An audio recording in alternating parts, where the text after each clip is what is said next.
जय गुरुजी संगत जी। ओम नमः शिवाय। शिव जी सदा सहाय। ओम नमः शिवाय। गुरुजी सदा सहाय।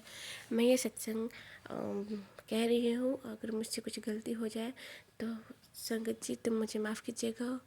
और ये सत्संग बहुत ही ज़्यादा अच्छा है और ये सत्संग को पूरा सुनिएगा, इग्नोर मत कीजिएगा। गुरुजी भी कहते थे कि सत्संग सुनो, उससे बहुत सारे हिंट भी मिलते हैं। तो ये आप सभी संगत के लिए पता नहीं किसका ये काम आ जाए किसको। और ये जो भी संगत आपके ऊपर फ्लैश होता है तो उसको इग्नोर मत कीजिए, प्लीज़ सुनिए। बहुत ही अच्छा सत्संग होता है और उससे बहुत ज़्यादा कष्ट, जितने सारे कष्ट होते हैं गुरुजी सभी कष्ट को दूर कर देते हैं। और गुरुजी ही के कारण जो भी मैसेज आपके फ़ोन पे आता है या फिर कहीं भी आता है, इंस्टा पे आता है या फिर टेलीपैथी होती है, तो कुछ भी होता है तो सब आपके हमारे गुरुजी ही करवाते हैं कि आपको वो करना है, सुनना है। और आपके बहुत सारी चीज़, नेगेटिविटी, बीमारी, बहुत सारी दिक्कतें, परेशानी कुछ भी हो सब दूर हो जाते हैं। तो प्लीज़ सत्संग को इग्नोर मत कीजिए, पूरा सुनिए।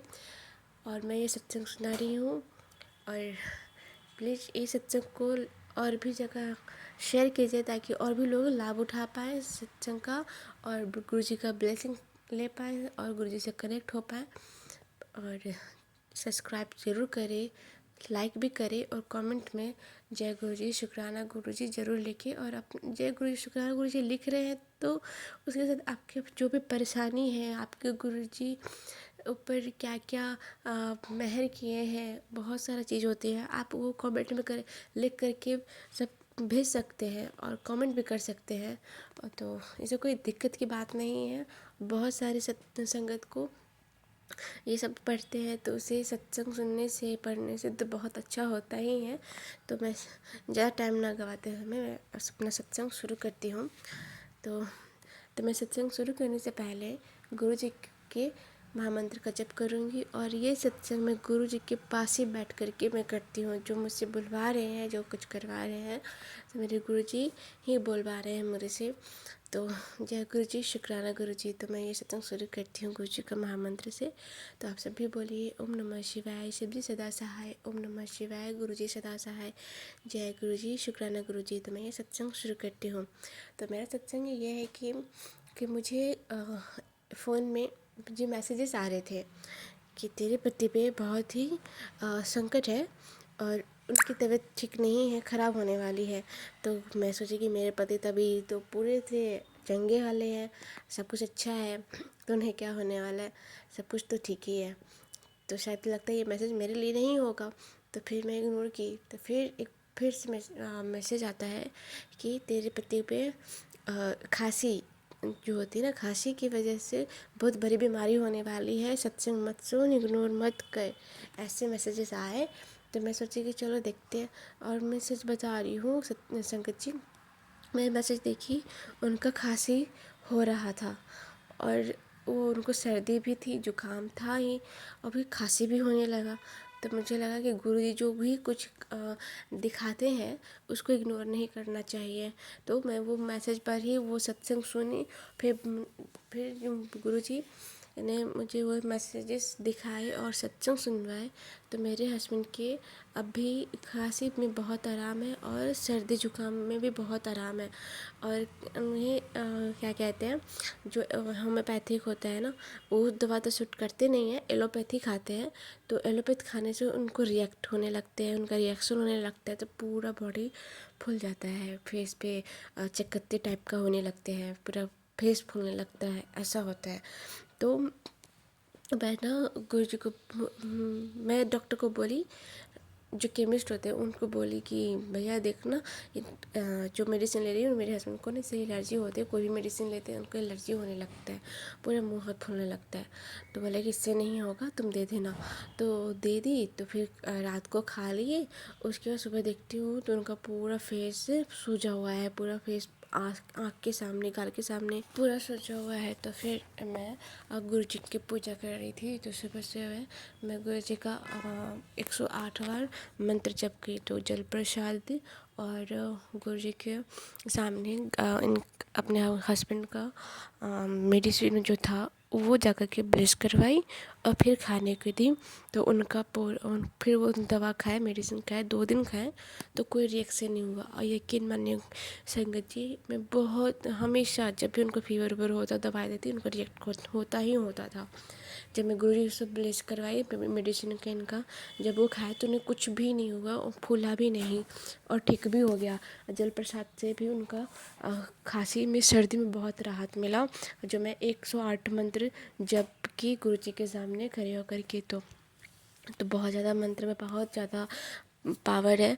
और गुरुजी का जब मैं पढ़ रही थी वो 108 बार मंत्र, तो उनका गुरुजी को चंदन भी मैं ब्लेस करवाई और गुरुजी को चंदन में लगा के दी अपने हस्बैंड के सर पे ताकि वो ठीक रहे। और उस दिन वो पूरी तरीके से ठीक हो चुके थे। और मुझे एक और मैसेज आ रहा था कि मेरे हस्बैंड तो अभी तक यकीन नहीं करते गुरुजी पे। तो मैं गुरुजी को कहूँगी कि प्लीज़ गुरुजी कुछ चमत्कार कीजिए, उनका हाथ थाम लीजिए। वैसे गुरुजी ने हाथ तो थाम रखा है पर उन्हें विश्वास नहीं होता था, ये तो उनकी, मेरे हस्बैंड की गलती है। मैं तो कहूँगी कि इतने प्यारे गुरुजी है, गुरुजी तो सबका हाथ पकड़ते हैं, सबका मदद करते हैं, सबको ब्लेस करते हैं। तो मेरे हस्बैंड को तो ब्लेस कर रखे पर मेरे हस्बैंड को समझ में नहीं आता है। वो हनुमान जी को ज़्यादा मानते पर उन्हें पता नहीं है कि मैं कैसे उनको समझाऊँ। मैं उनको हमेशा समझाती हूँ कि गुरुजी में ही साक्षात हनुमान जी, दुर्गा माँ और शिव जी और राधे कृष्ण सभी गुरुजी में ही है। तो उनको मैं समझाती हूँ, वो समझते नहीं। तो मैं गुरुजी से ही विनती करती हूँ कि वो प्लीज़ ऐसा कुछ चमत्कार कीजिए गुरुजी कि वो आपको मानने लगे और खुद आपके बड़ी मंदिर आए और हम दोनों साथ में माथा टेकें और आपका आशीर्वाद लेने के लिए आए। तो मुझे एक और क्या कहते हैं मैसेज आ रहे थे कि तेरे पति का ना मैं कान पकड़ के मैं इसको सीधा सीधा कर रहा हूँ। तो गुरुजी ने ये मैसेज देखा तो मैं देखी अच्छा, तो मैं देखती हूँ उस सत्संग को मैं सुनी तो सच में, तो मैं अपने हस्बैंड को देखते हुए एक कान ना पूरा फूला हुआ है। तो लगा कि सच में लगता है गुरुजी उनका कान पकड़ के उनको सही रास्ते पे ला रहे। तो मैं चाहती हूँ गुरुजी को उनको आप सही रास्ते पर लेकर के आए। छोटे बच्चे की तरह नादान ही है, क्या ही करूँ, सबके पति ऐसे ही होते हैं, मानते नहीं, पत्नी तो मान जाती है। चलो ठीक है, ये जोक सब पार्ट था। तो मैं कहती हूँ कि गुरुजी प्लीज़ मेरे पति को थोड़ा सद्बुद्धि दीजिए कि वो माने और आपके चरणों में आए और आपका ब्लेसिंग्स ले और आपको बहुत ज़्यादा माने। मैं उनको तो जोर ज़बरदस्ती नहीं कर सकती, तो जो आप करेंगे सो अच्छा होगा। और सबका ध्यान रखिए गुरुजी, सबका ख्याल रखिए, सबको ब्लेस करते रहिए, सबकी जो भी कष्ट हैं सबको दूर कीजिए गुरुजी। और जय गुरुजी। और संगत जी मुझे ना बहुत सपने में आ रहे हैं कि बहुत 2-3 लड़कियां डांस कर रही है शुक्राना कर गाने पे, और मैं शुक्राना नहीं कर पा रही हूँ, तो मुझे माफ़ कीजिए गुरुजी। और मैं घर में अकेली हूँ तो मुझे समझ में भी नहीं आ रहा कि मैं अकेले कैसे करूँ, पर मैं कोशिश करूँगी। और लेट हो रहा है शुक्राना करने में तो मुझे माफ़ कीजिएगा, मैं सत्संग नहीं कर पा रही हूँ उसके लिए भी। और मैं अपना सत्संग को यहीं तक रखती हूँ, अगले सत्संग की तैयारी करूँगी गुरुजी।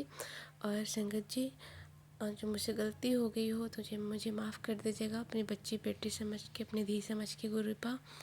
और गुरुजी मैं ये कहूँगी कि मेरे इस चैनल पे हम अपना सत्संग शेयर करते हैं तो लोगों को भी शेयर करें गुरुजी, क्योंकि कोई भी शेयर नहीं करते हैं सत्संग, तो थोड़ा सा अच्छा नहीं लगता। मैं सत्संग शेयर करने के लिए ये अपना चैनल बनाई हूँ, और किसी ने ना ही सब्सक्राइब करते हैं ना लाइक करते हैं, बस यूं ही सुन के चले जाते हैं, तो ये बहुत बुरा लगता है गुरुजी। तो देख लीजिएगा गुरुजी, ये आपका ही चैनल है, तो सभी संगत जी से मैं कहूँगी कि प्लीज़ सब्सक्राइब लाइक कीजिए। ये मेरा चैनल नहीं, मैं अपने गुरुजी का ही चैनल है, तो आप सब सब्सक्राइब कीजिए ताकि और भी सत्संग सुनने को मिले, और गुरुजी की अपार कृपा आप सब पर बरसी रहे। जो सत्संग सुन रहे हैं, नहीं सुन रहे हैं, शेयर कर रहे हैं, नहीं कर रहे हैं, सब पर बनी रहे गुरुजी की ब्लेसिंग्स। और जय गुरुजी, शुक्राना गुरुजी, अनंतम शुक्राना।